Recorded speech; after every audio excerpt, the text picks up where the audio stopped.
Assalamualaikum. I am Muhammad Riaz, your biology teacher from Stars Academy, Head Office, Johar Town, Lahore. आज हमने Pakistan medical commission के जिस topic पे बात करनी है और जो टॉपिक उन्होंने MD कैट 2021 के लिए स्पेसिफाई किया है और वो मेन टॉपिक एंजाइम है। यानी आज से हम पढ़ेंगे एंजाइमोलॉजी। एंजाइमोलॉजी क्या है? Study of enzymes is called enzymology. और इस मेन टॉपिक के अंदर जो सब टॉपिक्स आते हैं उन्हें देख लीजिए। यानी हमने कैरेक्टरिस्टिक्स ऑफ एंजाइम्स की बात करनी है, फिर मैकेनिज्म ऑफ रिएक्शन की बात होगी, फिर बात करेंगे factors affecting the rate of enzyme action, और लास्ट में हम इनहिबिटर्स को पढ़ेंगे। तो आइए सबसे पहले एंजाइम्स की जो कैरेक्टरिस्टिक्स हैं इनके हवाले से हम बात करेंगे। प्यारे बच्चों, ये जो एंजाइम्स होते हैं ना, इनका स्ट्रक्चर के हवाले से बात कीजिए तो हम कहते ये 3D स्ट्रक्चर होता है, यानी 3 डायमेंशनल स्ट्रक्चर है। इनके स्ट्रक्चर के हवाले से बात कीजिए तो 3 डायमेंशनल स्ट्रक्चर, और इसका मतलब ये है कि इनका ग्लोबुलर स्ट्रक्चर होता है, 3 डायमेंशनल ग्लोबुलर स्ट्रक्चर होता है। इसके बाद फिर प्यारे बच्चों हम लोगों ने बात करनी है किसकी? कंपोजिशन की बात करेंगे कि ये जो एंजाइम्स हैं इनकी केमिकल कंपोजिशन क्या है। तो यहाँ पर बात करेंगे केमिकल कंपोजिशन के एंजाइम्स की केमिकल कंपोजिशन क्या होती है। और केमिकल कंपोजिशन के हवाले से बात कीजिए तो हम कहते 2 तरह से है। एक तो प्यारे बच्चों कुछ होती हैं प्रोटीन्स हैं, और कुछ ऐसे RNA हैं जो एंजाइमेटिक रोल प्ले कर रहे होते हैं, जो कैटालिटिक रोल प्ले करते हैं। तो ऐसे जो एंजाइम्स होते उन्हें फिर स्पेसिफिकली राइबोजाइम्स कहते, यानी RNA कंटेनिंग है। कौन? उन्हें हम राइबोजाइम्स कहते, यानी ऐसे एंजाइम्स जिनकी केमिकल कंपोजिशन में आपको RNA मिलता है। और ये कहाँ पर मिलती है आपको? हम कहते जब ट्रांसलेशन होती है, जब प्रोटीन सिंथेसिस होती है तो राइबोसोमल RNA वो एंजाइमेटिक रोल प्ले करेगा और अमाइनो एसिड के बीच में पेप्टाइड बॉन्ड की फॉर्मेशन करेगा। तो ये RNA कंटेनिंग भी होती और मोस्टली ये प्रोटीन कंटेनिंग होती हैं। और प्रोटीन्स में आपने फिब्रिस प्रोटीन भी पढ़ी हैं और आपने ग्लोबुलर प्रोटीन्स भी पढ़ी हैं। तो आप बताइए ये जो एंजाइम्स हैं इनका जो स्ट्रक्चर है वो कैसा है? हम कहते हैं ये ग्लोबुलर प्रोटीन्स होती हैं, और ग्लोबुलर प्रोटीन्स के अंदर जो most important structure of organization है वो टर्शरी स्ट्रक्चर होता है। फिर प्यारे बच्चों एंजाइम्स क्या हैं? हम कहते हैं ये बायो कैटालिस्ट हैं। ये क्या हैं? बायो कैटालिस्ट हैं। बायो आपको मालूम लिविंग ऑर्गेनिजम्स को कहते, और कैटालिस्ट कौन होता है? जो कैटालिसिस करें। वैसे तो कैटा स्मॉल को कहते, चूँकि शुरू में देखा कि लार्ज को स्मॉलर मॉलिक्यूल में ब्रेक करती हैं तो कैटालिसिस कैटाबोलिज्म करती थी, तो नाम रख दिया क्या? कैटालिस्ट। और लिविंग ऑर्गेनिजम्स के हवाले से देखा तो नाम रख दिया क्या? Bio catalyst. अब आपने याद रखना है ये एनाबोलिज्म भी करती हैं और कैटाबोलिज्म भी करती हैं। आप बता दीजिए व्हाट इज मेटाबॉलिज्म? याद रखिए मेटाबॉल की एटमोलॉजी है चेंज। तो हम कहते all the chemical change occurring in a cell is known as metabolism. तो मेटाबॉलिज्म 2 टाइप्स का होता है। एक को प्यारे बच्चों कहते क्या? एनाबोलिज्म। एना अप को कहते, लार्ज को कहते। तो हम कहते अगर सिंपल स्मॉलर मॉलिक्यूल्स के मिलने से लार्ज कॉम्प्लेक्स मॉलिक्यूल की फॉर्मेशन हो तो इसे एनाबोलिज्म कहते, और कैटा डाउन को कहते, स्मॉल को कहते। तो कैटाबोलिज्म क्या? अगर large complex molecule smaller molecule में कट जाए, ब्रेक हो जाए, इसे कैटाबोलिज्म कहते। और एंजाइम जो बायो कैटालिस्ट हैं, ये कैटाबोलिज्म भी करेंगे और एनाबोलिज्म भी करेंगे। यानी इस बायो कैटालिस्ट होने का मतलब ये है कि speed up chemical reaction. Characteristic देखिए, हम कहते हैं speed up chemical reaction. Chemical reaction without being consumed,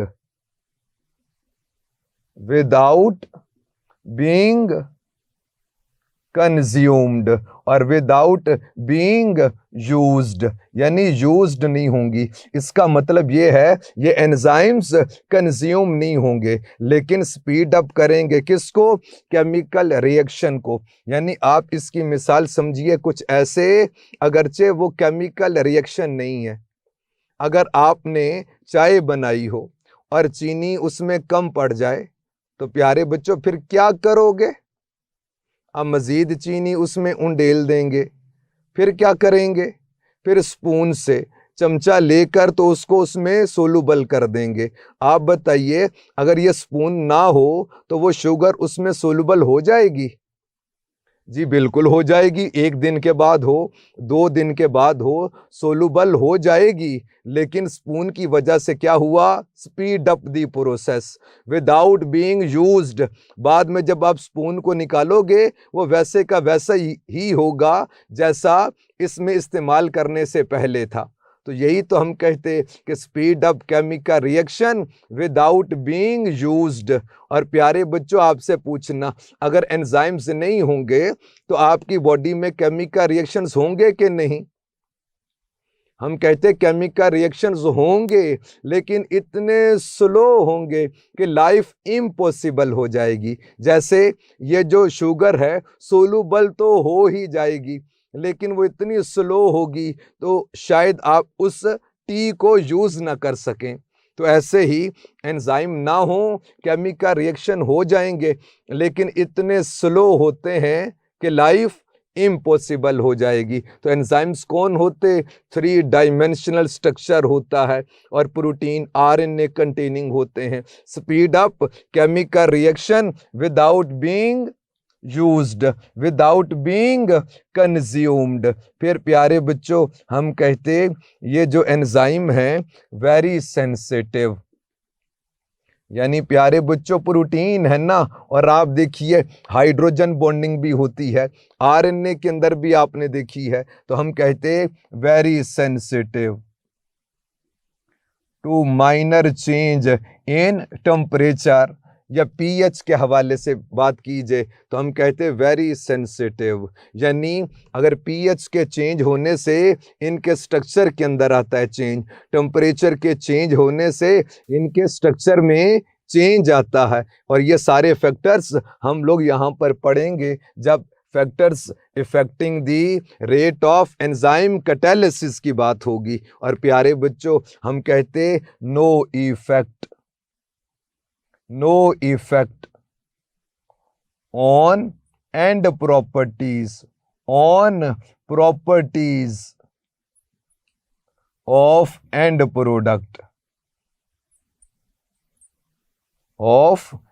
product. यानी एंड प्रोडक्ट जो भी होगी उसकी प्रॉपर्टीज के ऊपर कोई इफेक्ट नहीं होने वाला। ये बिल्कुल ऐसे ही है, अगर 50 कप हो आपके पास चाय के, तो आप प्यारे बच्चों उस स्पून को जब आप उसमें फेर देंगे तो मुझे आप बताइए, तो चाय ही रहेगी ना।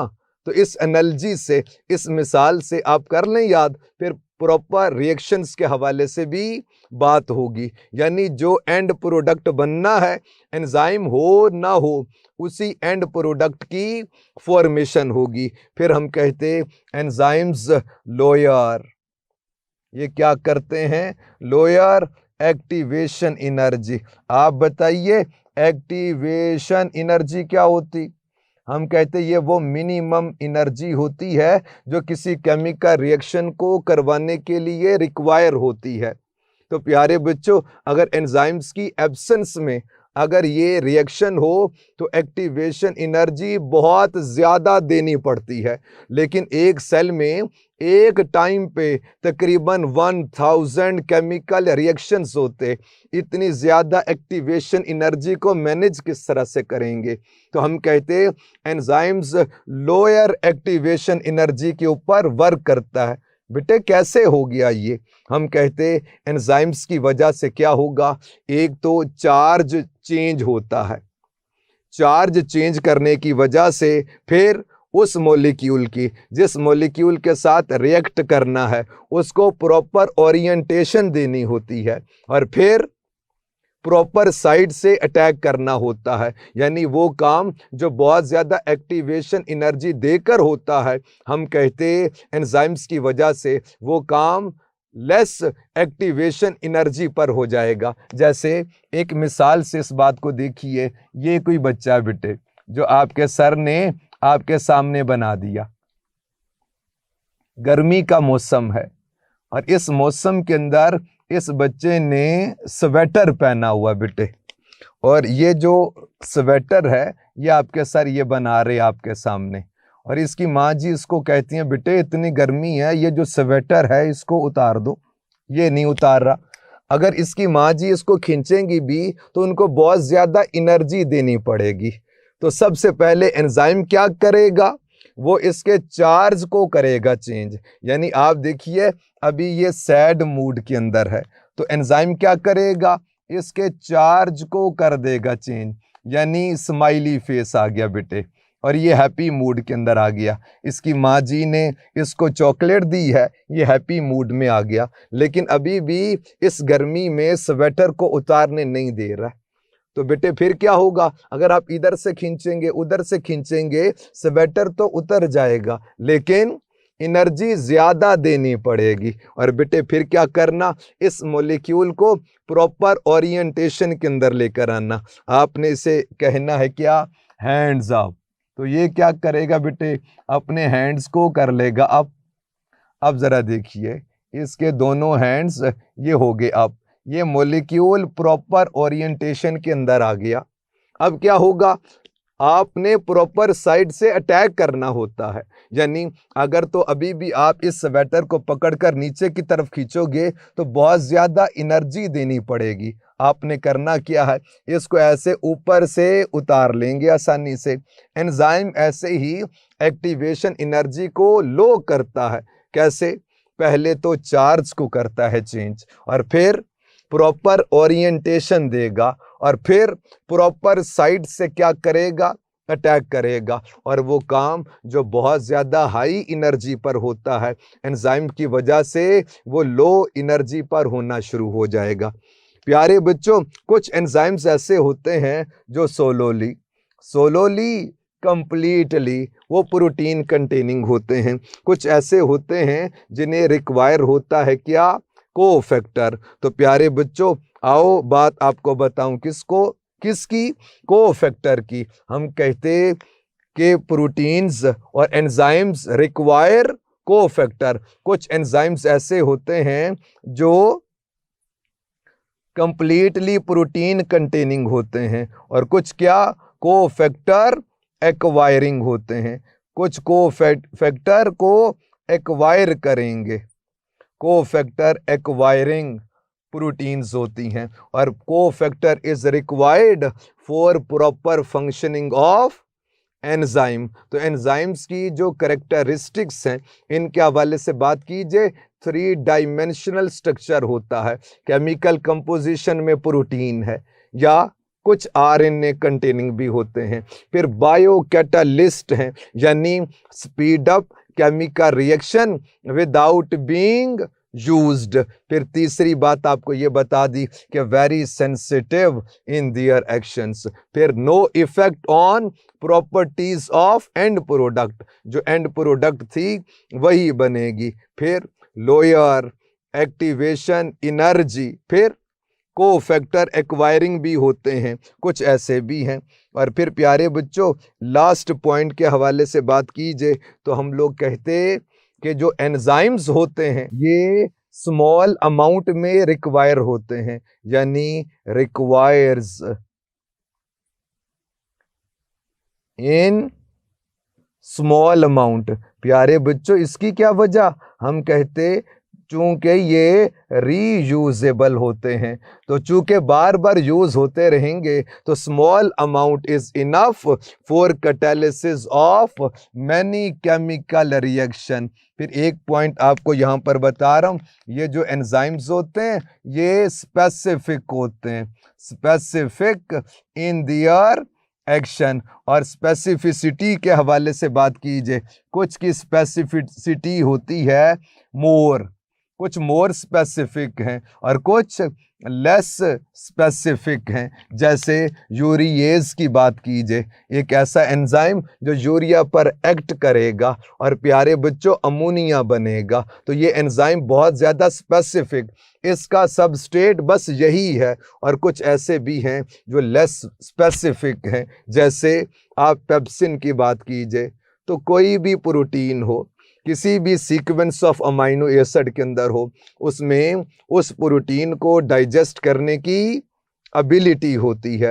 ये तो सारी कैरेक्टरिस्टिक्स थी एंजाइम्स के हवाले से। लेकिन प्यारे बच्चों ये जो speed up chemical reaction without being used करती हैं, यानी स्पीड अप केमिकल रिएक्शन कितनी स्पीड है, हम कहते 1 लाख मॉलिक्यूल्स को 1 सेकंड में ये प्रोडक्ट के अंदर कन्वर्ट कर देती हैं।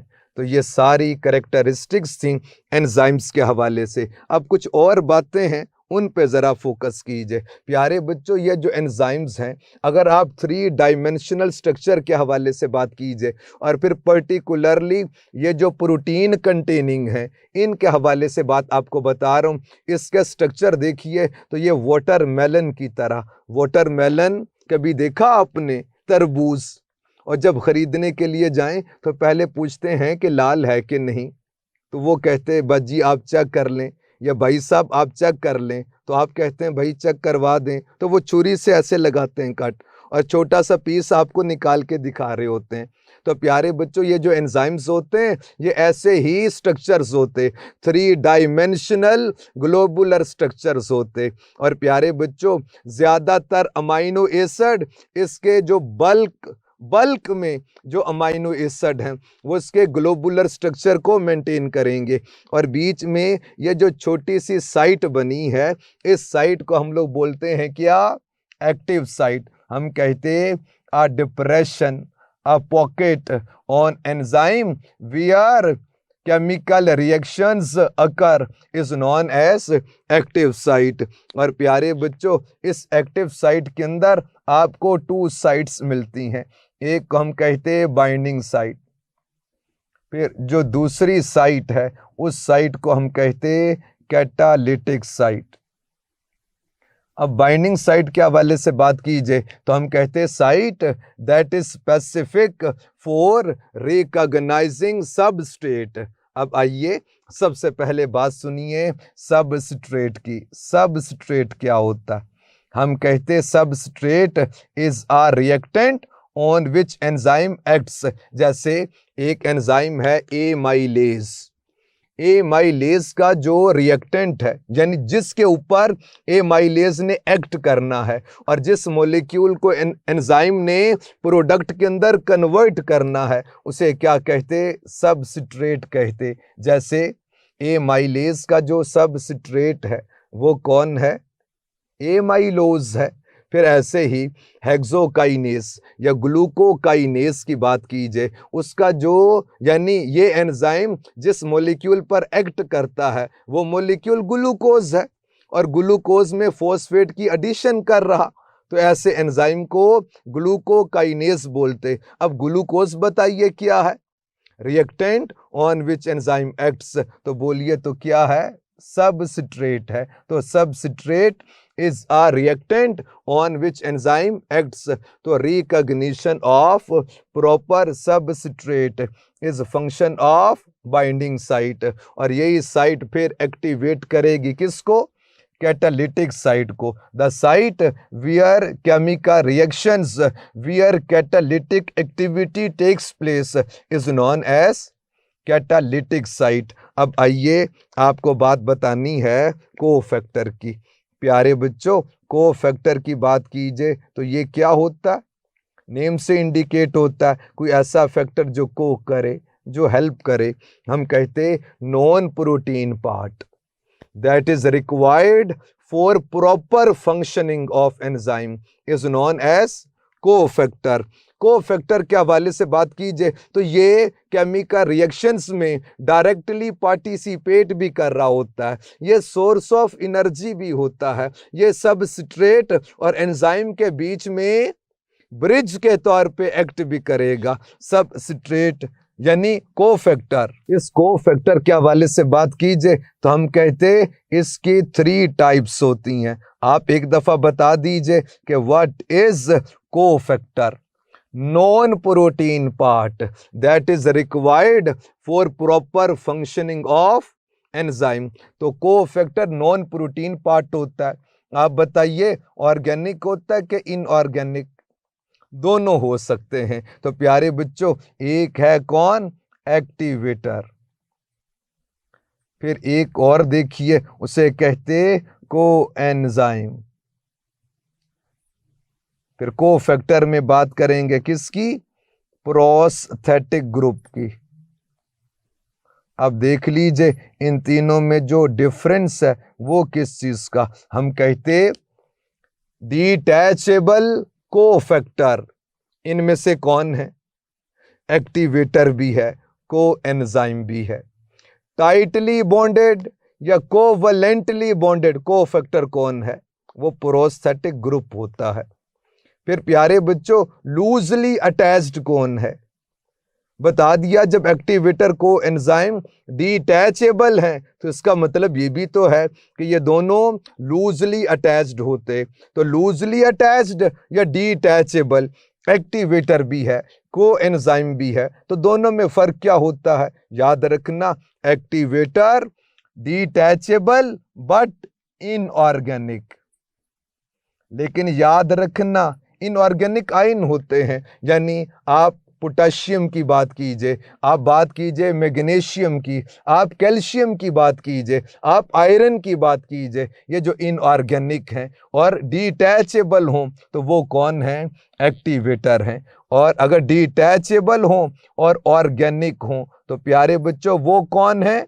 कोएंजाइम। जैसे आप NAD पॉजिटिव की बात कीजिए, जैसे आप NADP पॉजिटिव की बात कीजिए, ATP की बात कीजिए, हम कहते विटामिन रॉ मटेरियल है। किनका? कोएंजाइम्स का। कोएंजाइम्स कहाँ से बनते?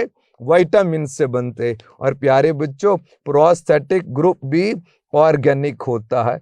अब आप बताइए कि एक्टिवेटर में और कोएंजाइम के अंदर सिमिलैरिटी क्या है? पहली बात तो ये है कि भाई कोफैक्टर हैं। दूसरी बात ये है कि डिटैचेबल होते हैं, लूजली अटैच्ड हैं। अब इन दोनों में एक्टिवेटर कोएंजाइम में कोई डिफरेंस है? हम कहते एक्टिवेटर इनऑर्गेनिक होता है, कोएंजाइम ऑर्गेनिक होता है। अब जरा देखिए, कोएंजाइम भी ऑर्गेनिक है, प्रोस्थेटिक ग्रुप भी ऑर्गेनिक है, तो दोनों में डिफरेंस क्या हुआ? तो प्यारे बच्चों, कोएंजाइम लूजली अटैच्ड होता है, प्रोस्थेटिक ग्रुप टाइटली बॉन्डेड होता है, कोवलेंटली बॉन्डेड होता है। यानी अटैचमेंट के हवाले से फर्क है कोएंजाइम में और प्रोस्थेटिक ग्रुप में। आपने कोई ऑर्गेनिक कोफैक्टर जो टाइटली बॉन्डेड हो कभी देखा आपने? जो आप रेस्पिरेशन के अंदर एंजाइम्स पढ़ते, यानी साइटोक्रोम एंजाइम्स, तो उनमें आप देखते हैं हीम ऑफ हीमोग्लोबिन होता है। और वो हीम ग्रुप याद आता होगा आपको, क्लोरोफिल स्ट्रक्चर में वो जो टेट्रापाइरोल रिंग देखा था आपने, पोरफायरिन रिंग देखा, उसके सेंटर में मैग्नीशियम होता है। उस मैग्नीशियम को निकालकर आयरन को रख दीजिए, तो ये जो आयरन पोरफायरिन रिंग है ये एग्जाम्पल है किसकी? प्रोस्थेटिक ग्रुप की, यानी tightly bonded cofactor if organic. अब आपने इसमें सिर्फ आयरन पे फोकस नहीं करना, वो जो पोरफायरिन रिंग है, वो जो टेट्रापाइरोल रिंग है, उस पर भी आपने फोकस करना है। प्यारे बच्चों, अब इस एंजाइम्स के हवाले से बात कीजिए तो एक फॉर्म तो ये है, उसे आप कहते हो एपो एंजाइम। एपो विदाउट को कहते an enzyme without cofactor is known as apoenzyme. An enzyme with its cofactor removed, apoenzyme. अब होलो एंजाइम की बात कीजिए, होलो कंप्लीट को कहते। An enzyme with its cofactor is known as holoenzyme. An enzyme without cofactor, apoenzyme. An enzyme plus cofactor, यानी apoenzyme सिर्फ polypeptide chain, सिर्फ protein containing है, लेकिन होलो एंजाइम में पॉलीपेप्टाइड चेन यानी protein plus non protein part cofactor भी मिलेगा। और which of the following is a functional form, तो जारी बात है जब कंप्लीट होगा एंजाइम तभी फंक्शन करेगा, तो आंसर इज होलो एंजाइम। तो प्यारे बच्चों, ये तो आपको एंजाइम्स की जो कैरेक्टरिस्टिक्स थी वो बता दी। अब हमने बात करनी है mechanism of reaction, mechanism of enzyme catalysis. आज का जो दूसरा टॉपिक हमने पढ़ना है वो है मैकेनिज्म ऑफ रिएक्शन, यानी बात है mechanism of enzyme action. Mechanism किसे कहते? हम कहते द होल प्रोसेस, यानी ए टू जी सारी कहानी बताना, इसे क्या कहते? मैकेनिज्म, यानी द होल प्रोसेस। अब प्यारे बच्चों, इसके हवाले से बात कीजिए तो एक इक्वेशन सी है जो सारी कहानी बताती है, यानी देखिए क्या हम कहते एंजाइम है, और एंजाइम से रिएक्ट कर रहा कौन? सबस्ट्रेट। और प्यारे बच्चों फिर क्या होगा? फिर बनेगा एंजाइम सबस्ट्रेट कॉम्प्लेक्स की फॉर्मेशन होती है। और फिर क्या होगा?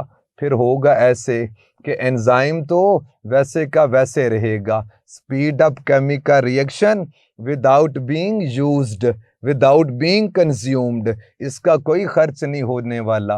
और प्यारे बच्चों, ये जो सबस्ट्रेट होगा ये चेंज हो जाएगा किसमें? प्रोडक्ट के अंदर। अब ये जो सारा प्रोसेस है ये किस तरह से होता है, इसको एक्सप्लेन करने की खातिर दो मॉडल्स दिए गए। एक मॉडल को हम कहते हैं क्या? लॉक एंड की मॉडल, लॉक एंड की मॉडल। अब ये मॉडल प्रपोज किया किसने? एमल फिशर ने, लॉक एंड की मॉडल। इस मॉडल के मुताबिक ये है, as a specific key can open a lock in a similar manner. A specific enzyme can transform a specific substrate into a product. इनके मुताबिक ये है जैसे कोई स्पेसिफिक की एक स्पेसिफिक लॉक को अनलॉक करती है, बिल्कुल ऐसे ही एक एंजाइम अपने स्पेसिफिक सबस्ट्रेट को प्रोडक्ट में बदल देगा। इसका मतलब क्या हुआ प्यारे बच्चों? इसका मतलब ये है कि active site is a rigid structure, यानी अगर आप इस एंजाइम्स की एक्टिव साइट के हवाले से देखिए तो इसके मुताबिक ये है कि active site is a rigid structure, there is no flexibility, there is no change before, during and after the catalysis, यानी एंजाइम एज सच वैसे का वैसा ही रहेगा। तो प्यारे बच्चों, ये तो लॉक एंड की मॉडल के मुताबिक है।